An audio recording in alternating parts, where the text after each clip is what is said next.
We're back, and as we mentioned, tomorrow Trinidad and Tobago will be celebrating Labor Day, and we have on the line Trevor Johnson, General Secretary of the Banking Insurance General Workers Union, and Trevor is also a member of the World Executive Board of the UNI Global Union, Vice President of the UNI Americas Regional Sector of the UNI Global Union, Vice President of the UNI Americas Finance Sector, Assistant General Secretary, Joint Trade Union Movement from 2016, and member of the Board of Governors of the Cipriani Labor College of the Cipriani College of Labor and Cooperatives from 2006. And joining him would be one of his students, the Vice President of the Students Guild at the Cipriani College, Mira Rampasai. Good morning. Good morning to both of you. Yes, we would like to commemorate Labor Day on the show this morning by providing an historical perspective, as well as addressing the role of trade unions in 2020 and beyond. So I want to jump right in and ask, give us, what is the significance of commemorating Labor Day in 2020 vis-a-vis the history of Labor Day in Trinidad and Tobago? Can I ask that question? Okay, well, yeah. I suppose that first question is directed at me. Yes. And of course, as you're aware, the labor movement celebrates Labor Day every year on June 19th in Trinidad and Tobago. The Joint Trade Union movement has traditionally celebrated and has held its observances in Faizabad because there's the significance of that. Faizabad being one of the, let's call it the epicenter of the 1937 riots and the strong labor advocacy coming from Cuba, Uriah Buzz Butler. Mm-hmm. So that Faizabad is always identified as the epicenter where the initial activities for Labor Day would have begun, and that is considered as well 1937 as in a sense the birthing of the modern trade union movement in Trinidad and Tobago. Mm-hmm. So we will go to Faizabad on June 19th, that is tomorrow, June 19, 2020, not COVID notwithstanding. Right. And we will explain that because this year Labor Day will be celebrated with a big difference actually. Mm-hmm. And as we progress, we'll explain that because of COVID, we are not able to bring out our members on the street as we would normally do. So we are going to be having a symbolic representation by the leaders of the Joint Trade Union movement, which will comprise of 30 or so persons. And we will be having all the observances, and we will be having a symbolic march from Avocat Junction to Charlie King Junction tomorrow. So where you would normally have maybe 10,000 or so members and workers marching on the streets of Faizabad, tomorrow it will just be a symbolic representation, and our members who would normally come to Faizabad, they will be asked actually to stay away from Faizabad and to follow the proceedings online, live, which will be streamed to them tomorrow, so they can still participate. But because we have to follow and observe all the public health ordinances and regulations, we are asking our members to follow us on social media tomorrow instead of coming down to Faizabad. Right. Trevor, we're going to come back and give more details as to what's happening tomorrow for Labor Day, especially with this new COVID environment. But let's take a look back and examine how have trade unions evolved over the years. Trevor. Well, certainly, when we talk trade unions, I'm speaking specifically Trinidad and Tobago, but trade unions, of course, are part of a global union movement, both regional and internationally. And unions have always been very strong in terms of advocacy, representation of workers' rights. And workers' rights are considered human rights. So that, in a sense, when we talk workers' rights, we're looking at part of the UN Charter. Workers' rights are part of the UN Charter. human rights. So that over the years, trade unions we have what we call representation within all the various sectors, whether it's the public service, the teaching service, energy sector, whatever sector you can think of, have trade union representation. Trade unions have grown, and workers have come to depend on the representation of trade unions as whom they look to in terms of ensuring that their rights on the job are protected, that we can negotiate whether it be collective agreements on their behalf, and even where you do not necessarily have a recognized majority union in a workplace, there's still that dependence and that recognition that trade unions will actually carry the mantle in terms of workplace issues. What even, for example, in this COVID-19 scenario,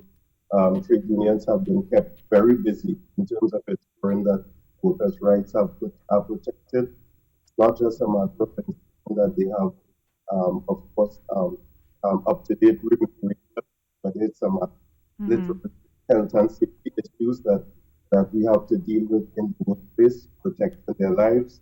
Because in the present COVID-19 pandemic, whilst in Trinidad and Tobago, we have had a fairly, relatively, how should I put it, stable experience. In many of the countries across the world, in Europe and many other countries, many workers have died as a result of COVID-19 or have actually been affected. So trade unions, both here in Trinidad, Yes. regionally and internationally, have been kept extremely busy to ensure that we keep safe, that they have the requisite health and safety equipment, and that they are able to do their jobs. Yes. And you sort of preempted my question on relevance of trade unions. I want to bring Mira in. As we move into the new normal, Mira, organizations are being reshaped and redefined. And what is your thinking with regard to the future of trade unionism and the leadership of trade unions in this new global reality?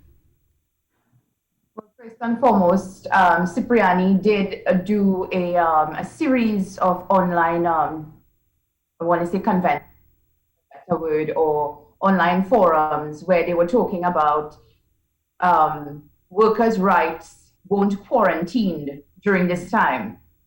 And during this time, we've noticed that a lot of organizations um, took the opportunity to send workers home. And we had all these things going on. Now, I don't want to touch on that, but we saw that the union was deemed as a non-essential. Mm-hmm. And workers, beg to differ. The unions, a lot of leaders were up in arms against that because they were deemed as a non-essential. They should not have been, because workers were out there and they are the representatives for these workers. So going forward, one of the things is the new norm, and how is the union moving forward. A lot of people ask the relevance of the union, and there is a need for the union going forward. We've seen many battles, whether it was they were fighting for equal pay, gender-based, female, male. We're fighting for this, that, and that's currently still going on, where women still do not receive the salary as their male counterparts. So that fight is ongoing. I had to throw that in there. They fought some good fight, and we're still fighting, because come COVID, this new norm, there's so much issues to be dealt with. Workers' rights won't quarantine. During this time, workers had all their rights. One of the things as unions moving forward, we have noticed that unions were professionalizing, have moved a long way from 1937 riots and just ad lib and all the riot speech and whatnot. So they're professionalizing their unions. Yes. They're sending people to be to formalize education in industrial relations. They're retraining in mobilization. I know for a fact that they are lobbying legislation. You know, our Industrial Relations Act obviously needs to be progressive. It cannot remain where it is. It is always going to be amended to suit the day that we live in this time. Thank you for the opportunity to share on that. Yes. Thanks very much, Mira. I have a question as well. This one will be directed toward Trevor. During this time of the pandemic, a lot of people would have either been reduced in income or they would have been lost their jobs altogether, whether or not they were a part of a trade union. From your knowledge, what type of support have trade unions done for the people who would have lost income or even lost their jobs during this time and lost salaries as well? Okay. Well, first of all, where you have a recognized majority union in the workplace, there are procedures that must be engaged in terms before workers are either laid off or retrenched. That union, there are provisions within the collective agreement, and no union of course really stand by and just the workers being sent home or retrenched. So we would have made separate interventions in many organizations that have representation. That's one that the provisions are laid out for us to make those interventions. The companies cannot easily send workers home. There has to be some justification. So we are not saying management would be able to have to come cogent reasons why it must be sent home. And that is something that we have to long dialogue and go through the entire process. And in many instances, we have actually been able to keep jobs of workers because we have been able to engage dialogue with the organization. That's always our first option. Let us speak, let us look at options. So sometimes it's very easy, you have a knee-jerk reaction. We have lost some income, so we need to send X number of workers home. But many times when you sit down with the workers and sit down with the unions, we may be able to work and implement strategies which will avoid that. You do have instances, of course, out there, and there have been where you have workers in non-unionized organizations. Where it has become a bit easier for the employer to take steps to send workers home, and we are dealing with a few right now. Those workers still have right under the Industrial Relations Act and retrenchment benefits Act, etc. So even in the non-unionized areas, there are provisions in the legislation. Sometimes the workers may not always be aware of this, but we don't just deal our members, workers off the street. Sometimes they come to us for assistance, and at the level of the umbrella bodies such as the Joint Trade Union Movement and other national trade unions. Imagine once we become aware of any particular area where workers need representation, we actually would offer our services to these workers free of charge so that they can get the representation that they require. Right. So yes, there have been some instances because COVID-19 was an unprecedented and is still an unprecedented issue that we are dealing with this global pandemic, and it has led to some other temporary layoffs in some instances, which we try to negotiate our ways with employers. In some cases, however, it has been where some employers have very quickly what we call rushed towards sending workers home without necessarily any immediate justification. And in those we intervene because whilst we recognize the challenges that employers face, we also that they must sit down and be able to speak with unions and look for ways in which they can mitigate and avoid having workers put at the breadline at this point in time. Trevor, I have another question, just following up, and I want to be specific that this question is tailored toward unionized workers. Now, unionized workers would be paying union fees and such, and unions do have some sort of obligation to support their union members in times when they would have, not been able to go to work, for instance. So they would have lost salaries. They may not have lost their positions because the union backs them and supports them with that, so that they are strong together in that the union supports them and prevents them from losing their jobs and such because of the protocols that are put in place. But in terms of when union members aren't able to go out to work because the workplace has been temporarily closed, in this case due to the pandemic, and they would therefore lose part of their salary or all of their salary for the month. How has the union supported those workers financially, and have you seen it happen, and does it happen? Yes, there are many ways. Unions may not, quite frankly, be able to pay the salaries of workers for a period of time because we have our own financial constraints. But we certainly to assist.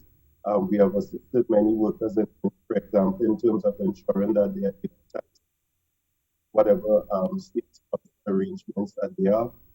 We have been able to facilitate that. Our own union and many unions are also been able, just as it has done on several support agencies for civil society, we have been able to provide some whether it's hampers, whether it's some sort of, in some cases, where it's very serious, some sort of temporary potential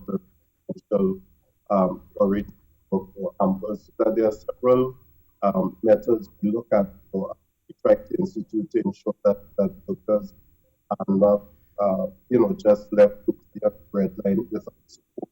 So the support may come in many ways, but it's not necessarily just a matter of trying to for us to support them directly financially in terms of the salaries, but we do seek to ensure that our workers are not left unattended to.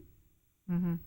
That's some good information there, and particularly for non-unionized, because the unionized organizations would have the strength of the union, collective bargaining behind them. But for those persons who operate in non-unionized environments, I'm happy that you said that they can approach the union if they believe that they are being unjustly treated, especially under the conditions of the pandemic. I want to go back to Mira a bit. Mira, as a young person in the whole industrial relations environment, where do you see the future of labor relations and the whole issue of trade unionism? Mira, what's the future? Where do you see it going? I actually think it is going to take over the HR department. I do have a background in HR. That was my first degree. And I have become very disgruntled with it.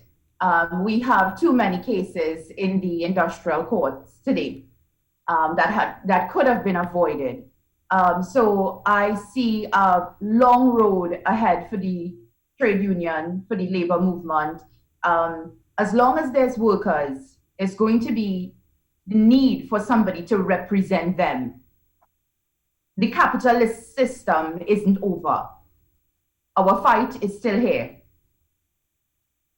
Well, it's interesting that you say that in terms of the need for the workers to be represented. In 2016, the National Tripartite Advisory Committee was established, bringing business and trade unions as well as government together to sort of work in a collaborative role with regard to the labor rights and workers' rights and so on.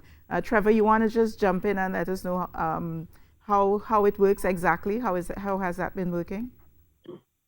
Yeah, well, as you have indicated, many people would be aware, of course, of the existence of the National Tripartite Advisory Council body, as it is called, which was instituted at the start of the term of this current government. And that particular body was established, as you said, on a tripartite basis, government, business, labor. The expectation was that we'd be able to have social dialogue on a broad number of issues, economic issues, social issues, labor issues, all with an attempt to ensuring that we have some level of cohesion in building the society and going forward. That has not necessarily panned out as one would have expected. In the very early days of that, you would recognize that there were some issues. A few people have actually left or resigned from the body, and as it continues to exist, to be honest, I don't think we have seen the necessary advance with a like that is from a legal perspective, that particular body. Like the legislature, Well, the audio is breaking because we up. have had a significant amount of consultations between 2016 and now on various pieces of labor legislation that need to be amended very urgently. We are coming to the end of the term of the current government, and a piece of labor legislation has made it the parliamentary agenda to be debated in Parliament. So we have a series of updated pieces of legislation, treatment and act, many other capital etc. And Labour is very concerned that up to 5 years passed and the government has not found the time to these pieces of legislation for the amendment on its agenda. So Labour is very concerned about that and disenchanted that we find that whenever we come to deal with the issue of labor legislation, there always seems to be a deferral, and that in fact one of the issues that will be addressed on Labour Day and going forward. Right. Okay. So in terms of the National Tripartite Advisory Council, yes, it exists, but it's a work in progress. It has not exactly fulfilled its mission that it was required to do when it first came into being. Okay. Well, Trevor, before we go, and we've been having a bit of audio on your side in and out, but we do appreciate you taking the time to spend the morning with us. Give us again the information with regard to Labor Day tomorrow and your call to your members. Okay, thank you. So Labor Day 2020, as I indicated earlier, we will, notwithstanding COVID-19, we have been able to plan out a symbolic representation in terms of observances and a march tomorrow in Faizabad, so that that is under the banner of the Joint Trade Union Movement, JTUM. So we will start off the day with the normal observances with the wreath laying ceremony at the Faizabad Cemetery, where the founding member, Tubal Uriah Bus Butler, would have been laid to rest. That's a tradition that happens every year. So the day would start off with that. We'd also have a laying of a wreath at the headstone of Labrie Charles. This was a man who was a butler lookalike and basically was killed in the riots at that time. We will continue with the remarks and statements delivered by the various leaders of the trade unions assembled at Avocat Junction. And then we have been given permission by the Commissioner of Police to stage a symbolic march from Avocat Junction to Charlie King Junction. So this would just be the leaders, the presidents, and general secretaries of each union will be marching to Charlie King Junction, where the president of JTUM, Mr. Roche, will address a small gathering there. We'll be practicing social or physical distancing. Everyone will have their mask on. And as I indicated earlier, we have asked all our members not to go to Faizabad tomorrow, but rather to follow the proceedings online, where they will be able to hear the leaders' address, and they will be able to hear the address by the president of the JTUM. All right. We think this is very significant because, notwithstanding the global pandemic and the situation that confronts us here in Trinidad, we do feel that absolutely important given the challenges faced by labor and the strategic initiatives that we plan to put in place, then that must put interference in FISA tomorrow. Yeah. All right. Well, thank you so much, Trevor, and all success tomorrow. Trevor Johnson, General Secretary of the Banking Insurance General Workers Union, and Meera Rampersad, Vice President of the Students Guild at the Cipriani Labor College. All right, we're going to take in a few messages and come right back here on the Now Morning Show.